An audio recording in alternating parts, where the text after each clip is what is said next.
Welcome sa pinakaabangan nindong programa kada Sabado, alas 10 sundo alas 11 nin pagkaaga. Ang weekly online community forum kan Hapot Mo, Simbag Ko. Live hali sa siyudad din Naga, uya na si Abogado Juan. A wonderful Saturday to one and all. Ini po si Attorney John Bongat, ang sa indong Abogado Juan. Iribanan po kita sa laog nin sarong oras, alas 10 hasta alas 11 nin pagkaala. Live na live po. Digdi po sa Home Radio Naga 95.1. Madadangog po yan sa indong mga radyo. Siriman po sa Facebook Live, sa page kang Hapot Mo, Simbag Ko, Abogado Juan, asin po sa Home Radio 95.1 Naga page. So, iribanan po kita sa laog ning sarong oras. Ang tema ta po ngunyan, interesante, pero medyo nalilingawan, inhuli nga ni sa pandemya ngunyan. Ang inot po, aram ta na kada bulan ning Agosto, taon-taon, pigsiselebrar ta po ang buwan ng wika. Buwan ng wikang pambansa. Alagad ngunya po baga, inhuli sa kasiributan, data pong gayo na naririsa, na dapat palan pigsiselebrar tayan. Siriman po mayong klaseng ngunyan. Kaya si mga yaon sa eskwelahan, si mga aki, ang DepEd mismo, dai na involved o na imbelto ang mga kaakian, ang mga estudyante para po ma-obserbar ini pong buwan ng wika. Pero po kayan, tutukaron ta towards the end of this 1-hour program, ito pong nangyayaring mga anomalya sa PhilHealth, as in kung ano man ang impact, ano man ang epekto kaini sa Rayon Bicol. Urog na po duman sa mga naghihiri lang na covered kang PhilHealth ang sa indang mga kailangan. So, ngunyan pong pagkaaga, very tight ang sa tuyang schedule. Manungod po sa Wikang Pambansa, yaon po si Miss Sai Redburn, yaon po si Sir Sting Jacob, asin si Sir Irvin Santo Tomas. Asin sa huring party kang sa tuyang programa ngunyan, makakaibanan ta po no less than the regional director himself, the regional vice president for Bicol of PhilHealth, si Sir Inigo. So dito na po para haluyon, hindi po liwat si Abogado Juan, mabuelta po kita araatyan. Diyos mabalos sa mga minasunod. JMCYK Bookkeeping Services and JMCYK Travel and Tours. Owned by Joel and Basing Brioso. Home baked by Farah. Home of the authentic Japanese cheesecake. Confidence in Motion, Subaru. Northern Quest Canadian Immigration Services by Bicolano-Canadian Immigration Consultant, Attorney Earl Francis Dacara. Pinibidi Bags by Bernadette de los Santos of Bao, Camarines Sur. District Transport Taxi, owned and operated by Mr. and Mrs. Arnold Tria. Welta po kita sa programang Hapot Mo, Simbag Ko. Kaibanan po nindo si Abogado Juan. Ano ta pong guest? Ngunya na pagkaaga, saro pong matibay na babae. Kumbaga, saro po siya sa mga nanginginutan para po mapreserbar, asin mapaurog ang Bicol bilang sarong lengguwahe. Bako lang po siyang sarong dialekto, kundi saro po siyang lengguwahe. Si Miss Sai Redburn, Marisa Riorizo Redburn, is the president of Kabulig Bicol Incorporated. Asin saro sa mga kagmukna kang Parasurat Bicolnon Inc., naging writing fellow kan Pagsurat Bicol sa Aquinas University sa Legazpi City, asin UP Writing Workshop sa Baguio City. Napublikar ang mga rawit-dawit asin usipon sa Burak, Hagong, Sagurong 21st Century Bicol Women Writers, an sa tong kakanon sa Aroaldao, as in reading the regions kan NCCA. Ang sa iyang libro nin mga usipon, daing linaw and hinaw, kung sa Ingles, Where There Is No Clarity in Divination. Sinurat sa Bicol asin Ingles na tataramon. Pinublikar niya ang pag-umay sarong chapbook nin rawit-dawit asin ang pabo ni Biboy na istoryang pang-aki. May sadiri siyang publishing house, ang Redburn Press, na maawot magpadagos kan publikasyon kan mga librong pang-aki na sa iyang padangat, sa iyang pagsurat. Nagtutukaw man siyang panelista sa mga lokal na writing workshops. Siya sarong cultural worker para surat, dating NGO worker, dating maestra, asin ngunyan, negosyante. Ipinangaki sa San Pascual, Burias, Masbate. Nakaistar ngunyan sa syudad ni Naga. Welcome to the program, Miss Sai Redburn. Maray na aga sa imo. Just maray na aga po, Attorney Juan, Abogado Juan. Salamat na maray sa imong pagpaonra na maging parte ka kang programa ngunyan. Very tight. Tulo ka mong guest manungod sa lingwahe asin araachan, the Regional Director of PhilHealth. Ngunyan, ika ang saro sa mga kagmukna kang parasurat Bicolnon. Opo. Ano yan, grupong iyan? Organisasyon po inikan mga parasurat sa buong rehiyon. Na ang gamit, iyo ang lingwaheng Bicol? Lingwaheng Bicol po. Di pa ano yan? Iba-iba ang mga dialekto sa Bicol. So how can you harmonize ang sa indong pagsurat o kanya-kanyang lingwahe yan? Nagtutubod po ang Kabulig Bicol sa Kaparasurat Bicolnon na importante ang kada lingwaheng Bicol. So, may mga attempt na i-standardize pero halawig pa na pag-aadal iyan. Nire-respeto ta, as in ipinopromote ta po, itinutulod ta na gamiton ang sa diring lingwaheng Bicol, tamayamanon po ang satuyang lingwahe.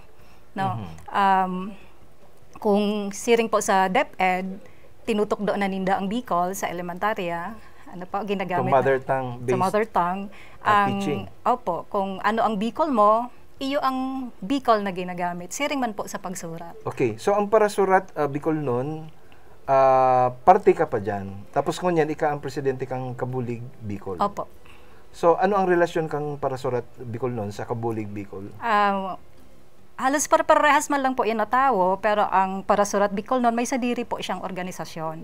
May sadiri man na composition kang officers, tapos may sadiring programa. Hindi man po nararayo, parehas pagsurat, sa pag-promote kang arteng Bicolnon, kulturang Bicolnon, saka ang literatura ta. So actually, ako mismo, dawa kay ito pa na nasa gobyerno kita, gobyerno lokal, naugma akong maray na igwang mga organisasyon na siring kaini, na pigpapaorog ang satuyang lingwahe. Ninhuli nga ni bagat sa tuyang saligang batas, sa Constitution mismo, nagsasabi na igwa kitang official languages, Filipino and English, asin ang iba, auxiliary languages na, kang regional languages, siring nga ni kang Bicol. So, how would you react to that? Na ang wikang pambansa na kumbaga itinuturing ng saligang batas is basically Tagalog. Ano man ang reaction nindo diyan? Sa muya po sa parasurat Bicol noon, saka sa Kabulig Bicol, kaipuhan man talaga na may magtindog na lingwahe. Pero kaipuhan ta man na proteheran ang sa tuya man na regional languages. Na nadaiman kakanon kang globalization sa kang mga syudad. Iyo, alimbawa, itong natatagalize na ang Bicol, nasasalakanan ng mga termino na Tagalog na ang takot tabaad bagabot ang panahon, mawawara na talaga itong ito talagang genuine na Bicol language. Opo. Do nagtutubod po kita na buhay ang lengguwahe, nag-evolve ini. Pero igo po kitang obligasyon na protehiran ang sa diritang tataramon, asin ang sa diritang kultura, literature. So, iyan po ang papel, na dakulang papel kang mga parasurat na nagsusururat po kita ning pinopromote pong magsurat ning kadakol na libro na sa Bicol na magagamit ng mga eskwelahan. Ngunyan, multimedia, ang nangyayari ngunyan, dati through books, masurat ka, tapos sa mga periodiko, pero over time kaya, because of technology, ang access to writings, siring kang literature, Bicol literature, and poetry, etc., pwede na ma-access siya through social media like Facebook, sa mga website, and so on and so forth. So, ano ang direksyon nindo?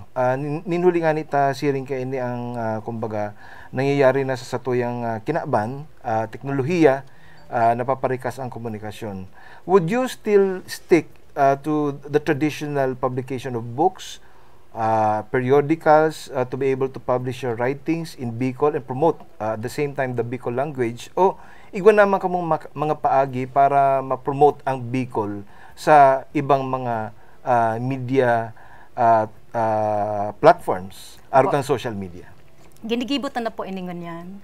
In fact, bago pa man po ang pandemya na ni, ginigibutan na po ini na sa social media, igwa kita ng mga pa-contest sa poetry, igwa kita mga poetry reading, tapos mga webinar na po kita, lalo na ngunyan na panahon na iuman lang talaga ang magiginibuta, tada kita pwede magluwas. So, pero padagas pa kitang mapublikar ka mga libro, takaipuhan ta po yan. Tapos, ngunyan po, pinag-aadalan ta, asin, kadakol naman na organisasyon na nagigibo kaya na nagtatarabangan. So, nag-a-adapt po kita. Mayo na kitang oras, Opo. We have a very limited time for each of our guests today, kaya nagpapasalamat ang programa sa imo, sa panahon ng pigtao mo digdi sa hapot mo simbag ko abogaduhan ngunya na aldaw. Gusto lang po ako idagdag na dikit duman sa hapot na kung naghihinagdan ang ang lengguwaheng Bicol noon, dait po siya naghihinagdan. Buhay na buhay po siya, as in nag-uurulan to pa. Asaro ako sa mga Bicolists. I mean, I really want to promote the Bicol language. Alimbawa, digdi maski sa pagtaon ng legal advice, talagang hinguwatan na maitao yan sa paagi ng lingwaheng Bicol. Ang mabalus po, yan po ang mga kaipuhan ka mga cultural worker, ngunyan. Ang mga individual na parehas mo po na nagtatabang sa pagtulod as in nagsusuportang panligal na saka kung lokal na gobyerno na masarani sa tao na masuportahan ang sa tuyang mga cultural workers saka ang mga parasurat. So, thank you very much, Miss Marisa Redburn. Ang satuya pong primerong guest, manungod po sa lingwaheng Bicolnon, siriman po sa pagselebrar kang buwan ng wikang pambansa. Diyos mabalo sa imo, maggulpi pa man lugod ang sa imong katribo sa tuyang mga kalakawan para mapaurugtaan sa tuyang lingwahe. Salamat na maray. Diyos mabalos po. Mabuhay ka. Thank you. Mabelta po ang programa ang Hapot Mo Simbag Ko. Diyos mabalos sa mga minasunod. JMCYK Bookkeeping Services and JMCYK Travel and Tours.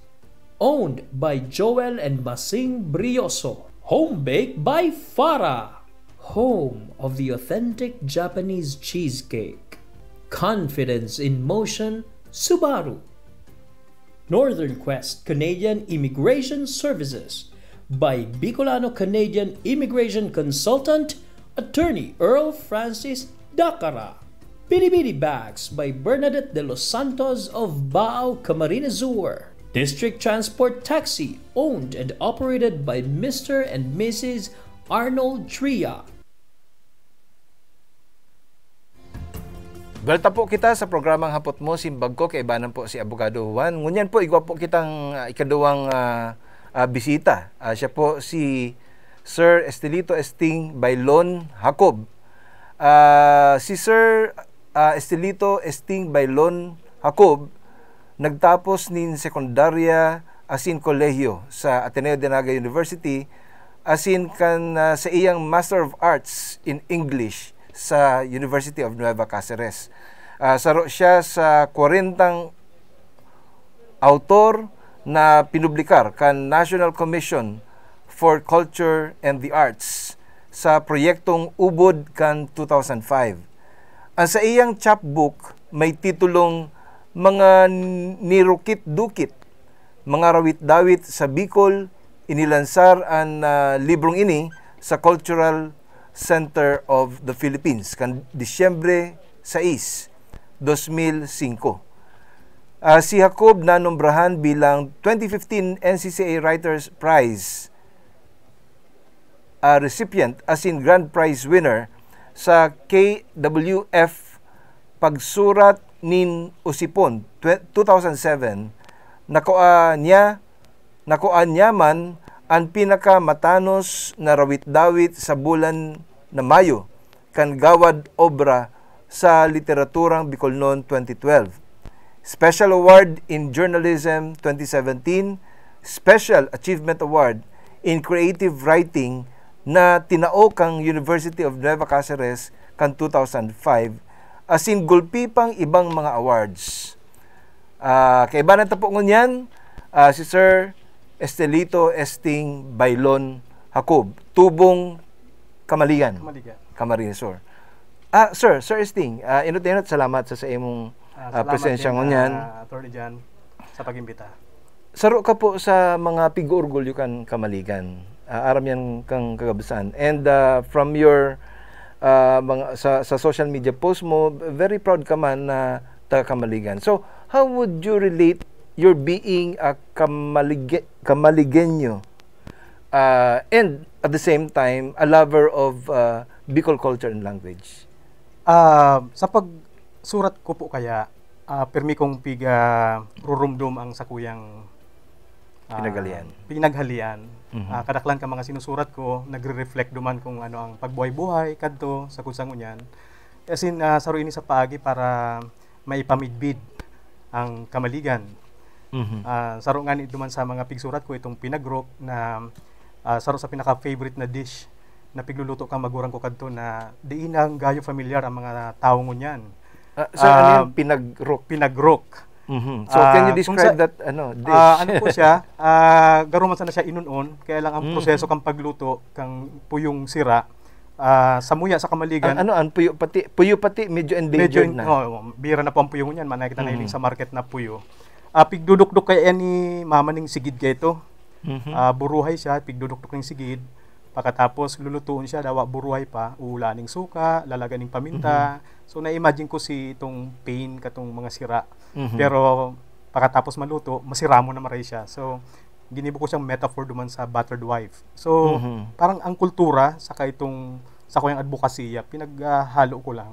At the same time siguro si kultura yan sa muya. Takang pinag-adalan ini ni Professor Dud Santos, naaraman niya na may iba-iba ning proseso ning pagluto. Milaor, Usama po pala ki Ma'am Dudes, sa mga kumbaga harigi kan kulturang Bicolnon dito po sa tuyang lugar. So yan, medyo na ihahalo ko po sa pagsurat ang sa kuyang advokasya at the same time itong kultura na day nang gayo napapansin mo yan or day na aram ka mga hobbies, lalo na itong pigsasabi ko nga ning luto na day na siguro piggigibo mo yan. Sir Esting, siring man po ki Miss Sai Redburn, na napili ka mo sa mga very selective na mga writers workshop. Bali, tano nahilig ka halimbawa sa pagsurat? Late bloomer ako, tabi attorney dyan sa pagsurat. Kang high school ako, sa kakang college, ang binabalian ko talaga mga arts club, Blondawani. Pintor ka man? Mga poster making contest ang binabalian ko. Kaya lang kang mga late, siguro mga 1999, teacher na ako sa UNC.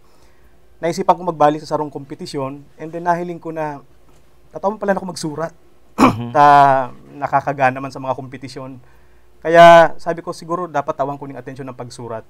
Kaya inorganisa mi kayo ni Rizal Di Manrique, ni Dennis Gonzaga, ni Jun Pesimo. itong organization na inapudming Barukikik. Base ito duman sa Sakuyang Tula na may titulong Barukikik. Kaya lang, abang naghahaloy, naisip ni... ano ang but sabihin kang Barukikik? Ito po bagayan gamgam na nagtataon ng garo bad omen. Ah, Dahil nga sa bad connotation kaya ng Barukikik. Na may aswang nga.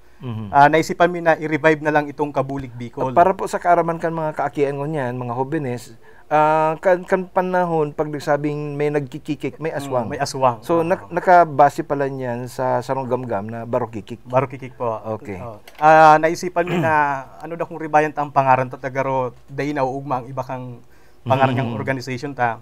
And since naisipan mi na lang na dahil kaiba namin sa organisasyon si June Pesimo na saro sa mga founding members kang Kabulig, nagsuggest siya na i-invite me sa ibang founding members kang Kabulig, arog ni the late Rudy Alano, saka si Frank Piñones, and i-revive me na lang itong Kabulig. Kaya kang 2000, ni-revive me po itong Kabulig Bicol, as in establishar mi giraray si organization na found ni Dr. Lilia Rialubit kang 1991.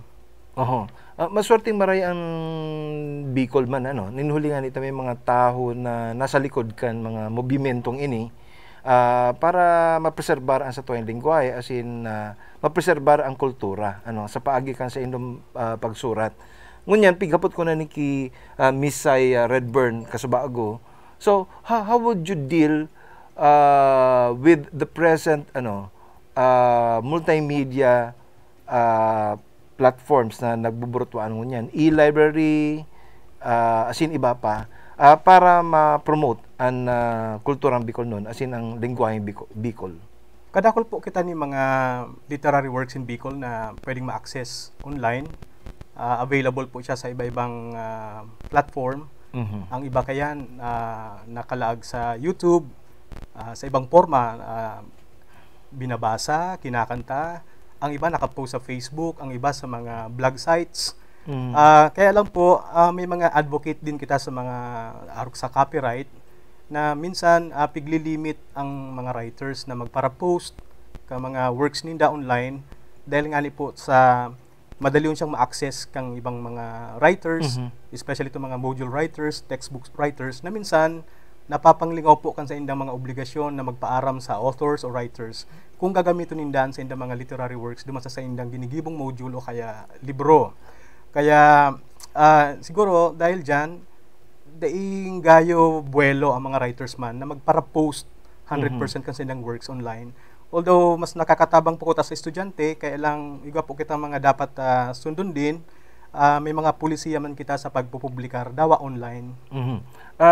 Basic po kaya pag ikasarong para surat, kay puan i-acknowledge mo ang pigko-quote mo mga letra, mga pahina o kaya mga paragraphs kang sarong existing work, sarong writing na say actually pareho magiraray ang ma-apply na lay dyan, yan copyright law, for as long as the author is acknowledged sa pag-publish kayan. Difícil ang problema lang kung ipapublish mo boss, talagang dain na yan pwede. Portions of a particular writing pwede, pero if you publish the entire writing from beginning to end, iyan ang problema. You may be violating already the copyright law. Pwede man po mag-publish mayor na itong full content kang sarong literary work as long as may permission ng author o kaya ang publisher. Kung sakaling na-publish niya sa libro, nakalagman po sa libro kung kay puan maghagad permiso sa publisher and then sa author, pag pig-grant man po kang author, allowed man sindang i-print in full text si gusto nindang ilaog sa libro or anthology. Kung haralipot, mga tula-tula lang, part of a bigger publication like an anthology or a compendium o kaya ining sararo na mga writings kang malain-lain na author, pwede siguro yan. Pero kung intero ng libro, yan ang problema. Tara mo, ang libro baga, pinapabakal. So, bako lang hard copies, kundi pati itong soft copies. Kaya. Pero ang point man lang po kantong sa copyright, kung pa-publish for profit, dapat siguro matawan man ning dikit na importansya itong writer, matawan siguro ning honorarium or Royalties. Payment or royalty. Ang simpleng ano ko pong ano diyan, yung simple lang pagbasa ning rawit-dawit, like for example ngunyan pong ano katapusan ng bulan si Alvin Yapan, sa na writer na nagtutugdo sa Ateneo de Manila, in-invite siya kang Ateneo de Naga para magbasa ng rawit-dawit. Nag-contact pa siya sa kuya, nagpaaram para basahon ang sa kuyang rawit-dawit. So ibig sabihin, piga-acknowledge niya itong authorship, piga-acknowledge niya itong day basang-basang ginagamit ng sarong literary work, na daw ang simpleng pagbasa sa sarong activity in relation sa buwan ng wika na ginibo sa Ateneo, de ko arong kasugma o ngunyan ito gigibuhon, ipinapaaram katong magamit kan sa kuyang rawit-dawit. Sir Sting, gulpi pa akong pwede ko tang iapot sa imo kundi talagang bitin ang sa tuyang oras mo niyan. Sa maarabot na panahon na gulpi pa man na pwede kita mag-urulay-ulay as in makatabang kita sa tuyang mga paradalan, mga paradangog worldwide. Manungod po sa issue kang ano man ang ginigibota para protehiran ang sa tuyang lingwaheng Bicol, pero kayan ang hapot na naghinagdan daw ang Bicol. Ano ang simbag mo diyan? Day po totoo poon pa kan 2001 ka mag-attend ako ning conference, Bicol Writers Conference sa Legazpi City. Itong pagsurat Bicol noon 1, sinabi na duman na ano nga ang Bicol literature in Bicol language dying. Kadakol po duman ang nag-react na ang Bicol literature day siya dying. Mas nagkusog na po nga ni siya po kang first Bicol Writers Conference, mas nagtalubo ang pagsurat Bicol, as in nagtalubo ang lingwahe. As in sangunyan nga ni aron kan sinabi ni Isa, natatawan na ning space ang iba-ibang lingwahe sa Bicol, na bako lang siya itong standard Bicol na inaapod or Bicol Naga, na pinag-iiwalan pa kung Bicol Naga o Bicol Legazpi ang standard Bicol, kundi igwa na kitang espasyo, may mga anthology na nagtatawang espasyo sa mga nakasurat sa lingwahe kang Masbate, Sorsogon, Catanduanes, singabus na lingwaheng Bicol. Ninhuli nga ni ta obligasyon kan mga nagpapadangat sa lingwahe na mapreserbar ang gabos sa klaseng lingwahe. Iyan po. Salamat na maray, Sir Sting Hacob. Thank you very much sa imong pag-eras ning mga kaaraman manungod sa mga kalakawan nindo sa pagpaurog kang Bicol language and Bicol culture. Salamat na maray. Thank you po. Mabelta po ang programang Hapot Mo, Simbag Ko, Arachan. Diyos mabalos sa mga minasunod. JMCYK Bookkeeping Services and JMCYK Travel and Tours. Owned by Joel and Masing Brioso. Home baked by Farah. Home of the authentic Japanese cheesecake. Confidence in motion, Subaru. Northern Quest Canadian Immigration Services by Bicolano-Canadian Immigration Consultant, Attorney Earl Francis Dacara. Bidi-Bidi Bags by Bernadette de los Santos of Bao, Camarines Sur. District Transport Taxi, owned and operated by Mr. and Mrs. Arnold Tria. Welta po kita mga tugang sa programang Hapot Mo, Simbag Ko. Kaibanan po giraray si Abogado Juan. Digdi na po kita sa ikatulong parte kan sa toya pong programa. Kaibanan ta ang saro sa mga matitibay na mga parasurat, saro pong educator. Arugban po ni Sir Sting Hacob. Asin dati ni Miss Saya Redburn. Siya po si Irvin Parco Santo Tomas, sarong paratokdo sa Antipolo Elementary School sa Banwaanin, Minalabak, Camarines Sur. Propyong taga-kanaman. Siya iyo ang presenting taga-pamayo kan Parasurat Bicolnon, sarong organisasyon nin mga parasurat, paratokdo, asin mga paratulod nin literatura asin mga tataramon na Bicol sa Pilipinas. Nagtapos siya nin Master of Arts in Filipino sa University of Nueva Cáceres sa siyudad ng Naga. Asin tinatapos ang kursong postgraduate, doctor in education sa pagtukdo nin literatura asin Filipino. Nagtapos nin AB Literature sa Ateneo de Naga University, kag surat siya nin mga literaturang Bicolnon asin mga libro. Kagurugulpi po. Siya saro man siya sa mga panelista kan Saringsing National Writers Workshop. Asin iyo ang presenting taga-pamayo kan Philippine Wikimedia Community, asin siya po ang nakapagtaona nin lektura dapit sa Bicol Wikipedia. Kagulpi pong akomplisimiento. Welcome to the program, Sir Irvin Santo Tomas. Maray na aga sa imo. Maray na aga po, Attorney Juan, Mayor Jan. Mabalas po sa imbitasyon. Well, kita baga si Riman, Sir Esting, si Ma'am Sai, ano yung nakita magkairibanan, akan nasa gobyerno lokal pa ako, talagang nagmukna nga kita katong harong nin literaturang Bicolon, although dayman nga ning gayo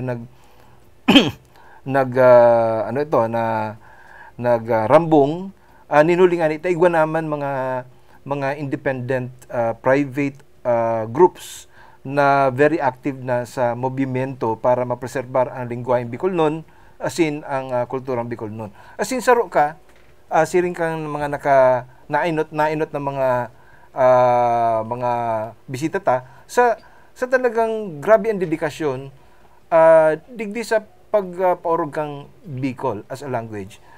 Paano ka nagkaigwang interes sa arog ini? Haloy na po akong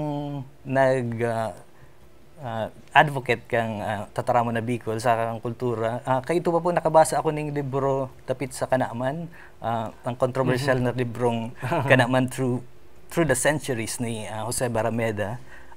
Ito po nabasa ko ito written in English. Pero ang pigtutukar duman, history kang sakuyang banwaan na nabasa ko pa nga duman itong mga istorya kang sakuyang mga lolohon, itong pinsan, arugayan. Saka makaka-relate ka talaga duman sa binabasa mo dahil ang binabasa mo ang konteksto saka dapit iniyo sa diri mong iyo. Sir Irvin, ang kanaman pigbabansagan na saro sa mga pigalian kang purong Bicol, subuot. Well, Father James O'Brien, saro yan sa nagsabi kayan. Sa iyang research, kanaman ang saro sa talagang pigkuanan ng mga impormasyon, pati itong mga istoryang mga kaidtupa, hali dyan sa indong banwaan. Gusto ko lang pong linawon, kumbaga, tangay sabi kayo, once and for all, na maklarado iyan, isyong iyan. Magkaiba po ang gusto sabihin kang puro, saka kang standard. Magkasaway iyan. Minsan napapaghalo tayan, pero ang gusto sabihin kang puro, kumbaga, daing gayo siya nag-aako kang ibang mga tataramon. Ang standard man, bukas iyan sa mga iba-ibang mga... When na-mention niya kasabako ni Miss Sai Redburn that Bicol language is a living language. So it is open to development and evolution. Ito pong pigsasabi ni Father Frank Lynch. Okay. Si Frank Lynch, sa research niya, nag-start siya sa Kanaaman ng mga perang taon, na naisihan niya na ang mga taga-Kanaaman proud na maray sa sayendang tataramon. Ang buot sabihin malang duman, excuse me, na ang mga taga-Kanaaman igosin ng sense of history sa indang kultura kumpara duman sa iba pa siguro mga namamanawaan kang iba pa mga banwaan na iniyo kumbaga sa ngunya nga inaugma ko na ang mga taga-buhi sa Facebook nagtataram sin dapig susurat din sa ng buhi nun ang mga taga-Baaw, Rinconada, saka iba pa mga lugar. In fact, igwa ng Wikipedia in Rinconada, right? Igo pong ako po ang presidente kang Philippine Wikimedia Community. Kami po kumbaga pigtutulod mi ang Bicol, saka iba pang mga tataramon na Bicol, kadakol pong tataramon na Bicol, 8. Day pa po diyan ang mga kabali ang mga tataramon na agta na dikit-dikit nang nawawara o mayo na po nga ni. Ginagamit mi ang bakulong social media kundi pati ang internet. May mga websites na po kita na nasa tataramon na Bicol. Naramdaman ko po nga ngunyan lang na kang siguro 10 taon na nakaagi, nag-translate po ako nin sarong website na based siya sa Czechia, dating Czech Republic. Ang binebenta ninda mga tulang, mga pisog, mga itong sa pananom. Okay. Ayan Sir po. Irvin, we are really pressed for time. Okay. So I'll go direct to one of the important questions digdi po sa sa tuyang episode ngunyan. Ano sa pagsailing mo naginagdan daw ang Bicol as a language? Kung hiling to po ang datos kang UNESCO, kang ethnologue, iba-iba po pong mga grupo na nag-aadal kang lengguwahe, ang Bicol po dahil siya yaon duma sa category na naghihinagdan. Kadakol po ning category ang pigpaluwas ang UN, igwang severely endangered, igwang po itong talagang extinct na. Pero ang Bicol po, yaon pa siya duma sa kategoryang buhay. Ginagamit iniyo sa institusyon, sa harong. Alagad po, sabi nga ni Ken, ang linguistic curve kang Bicol, nagpa-flatten na siya. Day pa siya, buhay pa siya, pero sa maabot na panahon, kung dahil kita magibo ng mga araw kining advokasya, pasiring kita doon. So, ano ang mga advokasya nindo, Sir Irvin, manungod dyan sa direksyon na yan? Maliban po sa literatura, Sabi pagsurat, sa pagsurat, pagiging presidente mo kang Philippine Wikimedia, ano yan? Paano ka nakakatabang? I mean, concretely, ano ang mga programa asin mga proyekto nindo? Para sa kaaraman kang kagabsan? Sa panahon po kay Agunyan, panahon na ng internet, yaon na dyan ang bukas na ang impormasyon. Kumbaga, accessible na gabus na kaaraman. So, kay po ang kaaraman kang manungod sa Bicol, ikaagta dyan sa internet, ang mas mapalakop. Kumbaga, kung yaon siya sa, halimbawa, sa printed form, sa mga libro, kung si isay lang, igwang kopya kayo ito, sinda lang makakabasa. Pero kung yaon siya duman sa World Wide Web, dakul ang makaka-access kayo. Okay. Last question. Aram kong gulpi yun pwedeng iapot talaga, but because of limited time, imposible. We have our last guest na naghalat pa, nasa Legazpi ngunyan, and no less than the regional director of the PhilHealth. Hinuli nga ta, grabe ang mga kararibukan nangyayari sa investigasyon sa PhilHealth. Ano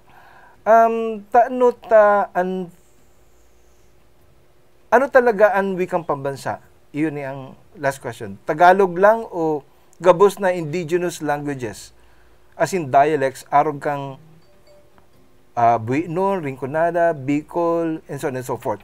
Pero kayan, nakapalaman sa Section 6 kan Article 14 kan sa tuyang 1987 Constitution, ining manungod gani sa language. Section 6, the national language of the Philippines is Filipino. As it evolves, it shall be further developed and enriched on the basis of existing Philippine and other languages. Is it happening? Nakakatabang ang pigaapod na auxiliary languages under Section 6, Section 7, na pigaapod na auxiliary languages na mga regional languages. Nangyayari talagang nag-i-evolve ang pigaapod na national language.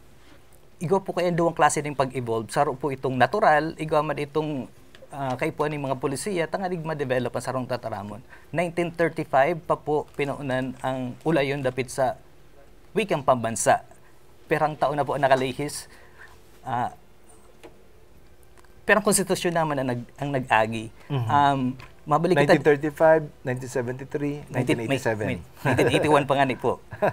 Duman po, palaman duman na ang nabagita po nga ni Attorney Jan kung ano talaga ang dapat na wikang pambansa. Pero sabi po kang dating commissioner kang wikang pambansa na iyo po ang Commission of Filipino Language na ang Pilipino sagkod ngunyan makaklasifikar sa irarong pamangyayaray kan tataramo na Tagalog. Buot sabihon nakaliis na ang perang masang gatos na taon na nakaliis, day pamangyayaray ini day pa nakakalaog ang iba pang mga tataramon hali sa iba-ibang mga tataramon sa Pilipinas. Kumbaga, basically it is still Tagalog. Basically still Tagalog.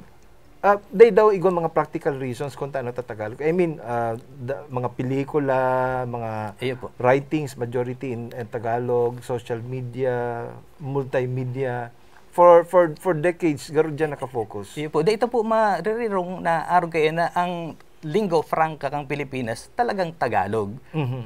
Sa southern part nga ikang Philippines, bakong Tagalog kundi Cebuano na inapod man na Binisaya. Ang dakula lang pong dai pinagkakaurinan kang mga advocates kang lingwahe, iyo ang kinakaag sa pedestal. Kumbaga, ang saro lang sa 180 plus na tatalamon sa Pilipinas na iyo ang pinopondohan kang nasyonal na gobyerno, alagad ini yung mga ibang mga tataramon, yaon lang duman sa inapod na auxiliary, katabang, gagamiton sana kung dai pwede ang English or Tagalog. Garubulan-bulan. Anyway, mayroon po talaga kitang oras. Thank you very much, Sir Ervin Parco Santo Tomas. Lugod ang sa imong mga kalakawan, siring man ka sa imong mga grupong kinabibilangan. Lalo pa rambong asing mag-usbong pa ang sa indong mga kalakawan ano. So thank you very much. Lugod maging instrumento kamo siring man ni Miss Sai and Sir Esting asin iba pa mga grupo para po mapaorog ang sa tuyang lengguwaheng Bicolnon asin po ang sa tuyang kulturang Bicolnon. Salamat na maray. Diyos mabalos. Mabalita po ang programang Hapot mo simbag ko bago po mag-break kita. Halatunta po ang sa tuyang pagkikipag-ulay sa Regional Director of PhilHealth, si Sir Inigo Orlando D. Inigo, Regional Vice President of PhilHealth. Ngunyan po mapanaw po girari kita ning 5 bidi-bidi abogadohan personalized and hand-embroidered, hand-woven face masks. Ano po? Sa 5 pong inot na ma-text ning #health-language. #language-health. Yan po dyan sa tuyang screen. #language-health. So, si primero pong 5, you'll be entitled to this Abogado One face mask. Mabelta po ang programa ng Hapot mo simbag ko. Pakalihis kang magkapir ang pagirumdum. Diyos mabalos sa mga minasunod. JMCYK Bookkeeping Services and JMCYK Travel and Tours. Owned by Joel and Basing Brioso. Home baked by Farah. Home of the authentic Japanese cheesecake. Confidence in motion, Subaru. Northern Quest Canadian Immigration Services by Bicolano Canadian Immigration Consultant, Attorney Earl Francis Dacara. Bidi-Bidi Bags by Bernadette de los Santos of Bao, Camarines Sur. District Transport Taxi, owned and operated by Mr. and Mrs. Arnold Tria. Belta po kita sa programang Hapot mo simbag ko, kaibanan po giraray sa indong likod, Abogado Juan. Ngunyan po, ang sa tuyang makakaibanan, no less than the Regional Vice President of PhilHealth, si Sir Orlando D. Inigo Jr. Saro pong Uragon, sarong Bicolano. He was born in Manila but grew up in San Andres, Catanduanes. He studied AB Political Science at the University of the Philippines and also took up BS Foreign Services at the Lyceum of the Philippines when he became the team captain of the debating team of the said university. While in UP, he was a student activist and joined rallies and demonstrations against the Marcos dictatorship. From 1987 to 1995, he worked in the Philippine Senate under the tutelage of then Senator Jovito Salonga. In 1993, he earned his master's degree at the National Defense College. In 1995, he became the youngest provincial administrator of Catanduanes. He was instrumental in the implementation of PhilHealth's program for indigents, which until now we still enjoy. In October 1998, he was appointed to head the Philippine Health Insurance Corporation in Bicol Region. For almost 9 years now, he is still PhilHealth's Regional Vice President for Bicol. Maray na aga po sa imo, Sir Orlando D. Inigo Jr. Maray na aga po, sir. Maray na aga man po, Mayor, sa abogaduhan na lang po. Lalo na sa tuyang mga kapwa Bicolano sa Bicolandia. Nainot po, sir, salamat na maray sa imong pagpaonra digdi po sa tuyang programa ngunyan. I know the remaining 15 or less than 15 minutes will be very insufficient para po mas matokarta ang mga tema manungod po sa PhilHealth. Aron naman po baga na ang PhilHealth saro po sa pinaka-importanting ahensya kang gobyerno. Ninhuli nga ni kamo po ang durlukon kan mga tao manungod po sa indang mga pangaipo, mga bayadan sa ospital pag igwa po sila mga kailangan. Ang unyan po, sir, kumusta man po? 2 or 3 days ago, the President and CEO of PhilHealth, Ricardo Morales, resigned. Together with Attorney Rodrigo Del Rosario, ito pong head kang legal. Ano man po ang epekto kay ini? Siriman itong mga Senate and congressional hearings in aid of legislation. Ano man po ang impact kay ini sa Indo? Lalo na sa mga regional vice presidents na arog mo na pigdedikar po ang sa Indong buhay, talento, puso para po makatabang sa satuyang mga kay Manwa. Diyos mabalos po, Mayor. Sa kanya po, padagos po ang satuyang pag-service sa satuyang mga kahimanwa. Although masyado tayong na-feature sa investigasyon sa Senate at saka sa House, naki-question ang inapo niya itong interim reimbursement mechanism o IRM and ang case rates. Sa ngunyan po, normal po ang satuyang operasyon sa Bicol, kaya di man po kita matakot na diyan makasilbi ang PhilHealth. Ang IRM, talaga nakatuwang siya po sa sa mga ospital kasi ginibo lang ito kang samuyang top management. Sila po ang nagdesisyon, particularmente ang board, para maka-advance kita ng 3 months advance payment sa mga ospital dahil hindi sa pandemyang nangyayari. Kumbaga pre-positioning of war chest ng pigapod niya mo para maging preparado ang satuyang mga ospital, no? Okay po, sir. Siguro may mga legal issues digdi, it's up for our superior officers to settle it especially with Congress. But sa muyang paghiling, talagang nakatuwang po yung interim reimbursement mechanism na pigapod niya mo. Sir, sa madaling sabi, di mo po naapektaran ang downloading of PhilHealth funds para po mapakinabangan kan mga pasyente sa Di man po. Sabi ko continue sa mabanggit ko lang, Mayor, kasi ining as we speak today, igwa na po kaming ibayad na the benefits 1.6 billion. 1.6 billion sa Bicol and nationwide 97.3 billion. Kang last year nagbayad kita ng 3.5 billion. Medyo naghababa mo niya kasi aram niya to na medyo nagkulang ang pasyente sa ibang ospital dahil medyo natakot siguro sindan nagkatarakot po maggiri lang pandemic, no?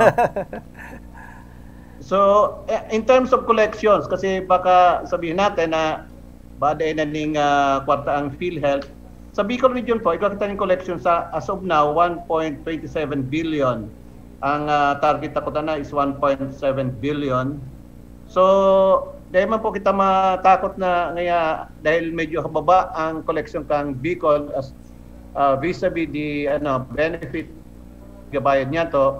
Kasi sa nationwide, sa ibang regions, matataas ang collection sila, kagaya kang Calabarzon. Mabanggit ko lang, Mayor Tabik, kasi although medyo haloy na ako sa Bicol, nag-spend po ako ng 2 years sa Calabarzon area as the Regional Vice President kang 2011 to 2012. But since ako Bicolano, nakiulay ako sa samuyang top management na kung pwede, ibalik na ako sa Bicol para mas maserbihan niya to ang satuyang mga kahimanwa. Garo po, mas satisfying na nagsiserbi ka di sa Bicol. Ano po? Satisfying. Yeah, oo, nakikidong ako nga kasi sabi ko na medyo dati ka ito na andar ako kay dating Senate President Salonga kang nag-seminar ka ito digde na karibanan niya mo siya particularmente diyan sa Bicol University diyan sa Bicol University Theater. Yan ang sabi niya sa kuya na one of these days you have to go back to your roots and serve your people kasi sabi niya sa inya pigoferan din siya sa Harvard buda sa Yale na tuklo naman pero nagbalik siya sa Rizal Province service siya. So sabi niya you have to go back to your roots and maswerte na nangyari di ko akalain na mangyayari yon na nakabalik ako sa Bicol para serve our people. Po, sir, bali Regional Vice President Inigo, dako lang pagpapasalamat po yan ka mga Bicolano na sarong matibay na arog mo, yaan po rin din nagsiserbi sa diring rehiyon. Ang ngunyan po, ang COVID-19 po, covered kang PhilHealth. Gulpi po kayo nagharapot. Opo, kang primero baga, kang mismong pag nakiigwak ng COVID sa primero, hanggang March yan, nag-occur sa Satuya, hanggang April 15, kumbaga dining limit ang bayad ta sa COVID patients. Pero starting April 16 onwards, iba na yung case rates kasi during the time dito para na isang kung talaga ang gagastoson akan sa COVID patient. So sa ngunyan, nagkaigwa na kita ning ning mga rates yung mild or yung moderate. Yung mild nasa 43,000 siya. Excuse me. 43,000 siya 997, no? Yung moderate pneumonia 143,000 to 267. Itong mga cases na ito allowable siya sa sarong kaya po niya itong first level up to second level. Hindi po pwede yung sa infirmary or yung primary care facilities niya to. So dapat nasa isang secondary or tertiary hospital siya. Yung severe na piapod niya to, ang package niya to diyan is 333,519. Yung critical, ito yung pinakamatindi, 786,384,000. Although ko ganing in the course of the hearing sa Congress, ganing proposal sa sarong congresswoman na kung pwede haliw na yung case rates package niya mo diyan sa mild and moderate cases kasi masyado daw na nagagasusan. Sir Inigo, kumusta man po? Igwa na kamo mga disbursements apabor diyo sa mga pasyenteng ini? I mean sa mga ospital na kung saan igwa na pong nag-submit na po ang especially ang Bicol Medical Center, ang BRTTH kasi sino talaga ang mga designated na hospitals. Iba naman po kitang nabayadan kaya lang iba pa ning mga issues na dapat i-resolve kasi iba kita ng mga beses na di nasusunod ang protocol na tinalaga ng DOH like dapat ang confinement niya maaabot siya dapat ng 14 days. Yung iba kasi na-discharge siya hindi pa umabot yung 14 days. So we have to follow the protocol kaya pinilik muna natin sa hospital and we have to clarify this rule. So, kaya po 14 days because ang protocol po kang DOH, the quarantine period should be no less than 14 days. Dapat na raya po siya within that period. Okay po. So, kumusta man po ang maiba po kita? Dati po baga garo pigpa-insert po sa coverage kang PhilHealth sa Senate and House of Representatives. Ito pong manungod sa drug rehabilitation. Ninhuli po baga saro yan sa mga mayor na programa kan administrasyon po ngunyan, national government. So, ano po ni talagang covered na po ang drug rehab fees kan sarong piglalaog po diyan kan PhilHealth? O day pa po? Day pa man po talaga kitang exactly sa drug rehabilitation although naging na yan na-propose na yun sa Congress. Although kita pong piapod niya itong detoxification, it's a package, I think, something like 9,000. Oh no, 10,000 sa detox. But yung mismong entire stay ng sarong patient, sarong drug rehabilitation center, di pa po kita ning package yan kasi I think it has to be actually kay po na pagkadaalan kang actuarial department kung kakayahon I think it will a lot of medyo mataas ang benefits diyan. Iyo po. So, panghuri po, Sir Inigo, Sir Orlando D. Inigo Jr., sarong matibay na Regional Vice President kang PhilHealth na nagsiserbi sa Bicolandia. Ngunyan po na may pandemya tapos grabe po ang pangangaipo kan sa tuya po mga kababayan, lalo na sa Bicol, one of the poorest regions in the country. So, how would you address as the Regional Vice President for Bicol? Ini pong naglalangkaw na pangaipo. Lalo na ngunyan, may pandemya, may mga trabaho, lalo po baga magulpi ang charges sa PhilHealth. Kakayanon po ni kan PhilHealth funds this year and in the years to come. Aron tama po baga na saro sa mga major sources kang PhilHealth, yan pong syntaxes. Nagbagsak ang sales kang subuot kang arak asin po kang sigarilyo. So how would you deal with all of these factors in the years to come? Medyo challenging po, Mayor, ang talagang very challenging ang role mo niya kang PhilHealth. Kasi primero, medyo talagang nagbaba ang collections data, medyo masakit maningil, no? But yung PhilHealth mismo, medyo dakol man na sources of funds siya. Like it has the support from the General Appropriations Act kasi grabe kitang palibre, nag-aaro ka sa tuwing mga nasa 4Ps, yung indigent families, yung senior citizens, medyo libre and ikaw man kitang pondong receive diyan sa PAGCOR, no? And then sa PCSO 20% and eventually magiging 40% siya, no? Sa PAGCOR 50% kang income will be support sa pangaipo kang PhilHealth.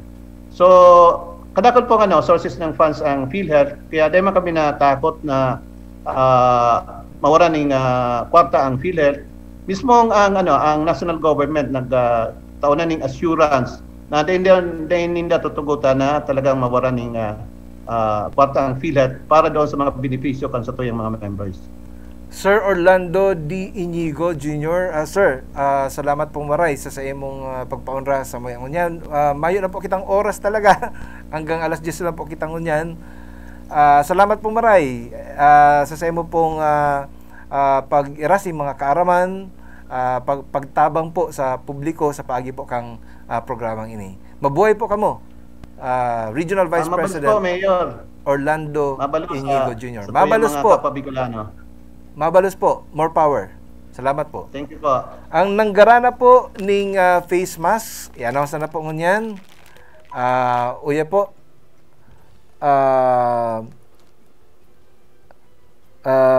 Benji Daisy Contreras, Language Health. Nikki Payne, Language Health. Shani Sunshine, #Language Health. Tapos Luna Aini, pangarang Luna Aini, #Language Health. And lastly, Froy P. Beranya, #Language Health. Ano po? So congratulations po sa mga nanggaranang ngunyan. Aron po nindo dakulang tabang po talaga ang PhilHealth sa tuya pong publiko. Dapat po nga igwang karalimukan, pig-assure po kita kan sa tuya pong Regional Vice President for Bicol na mayong problema pag-abot po sa mga singilon sa PhilHealth para po matustusan ang mga pangangibo kan mga pasyente sa mga ospital. Asin siyempre naugma kita tangon niya na daw naging parte kan sa tuyang programa ang tulpo sa mga dedikado asin matitibay na mga linguista o linguists na mga Bicolano, Bicolana na nagpapaorog po. Magserbi man kang sa tuyang lingwaheng Bicolon asin kang kulturang Bicolon. Magserbi man po lugod sindang inspirasyon sa tuya gabos. So, dahil na po kita magpaparahaloy, ini po si Abogado Juan. Mairiban na po girari kita sa sunod na Sabado, pareho pong oras. Digdi po sa Home Radio Naga 95.1. Sinima po sa Hapot Mo Simbag Ko Abogado Juan page, asin po Home Radio 95.1 FB page. Naugma po kami pero po kamong yaon na nagaantabay po sa tuyang programa. Ini po si Attorney John Bongat ang sa indong Abogado Juan. Pag tama-tama, pag sala, sala.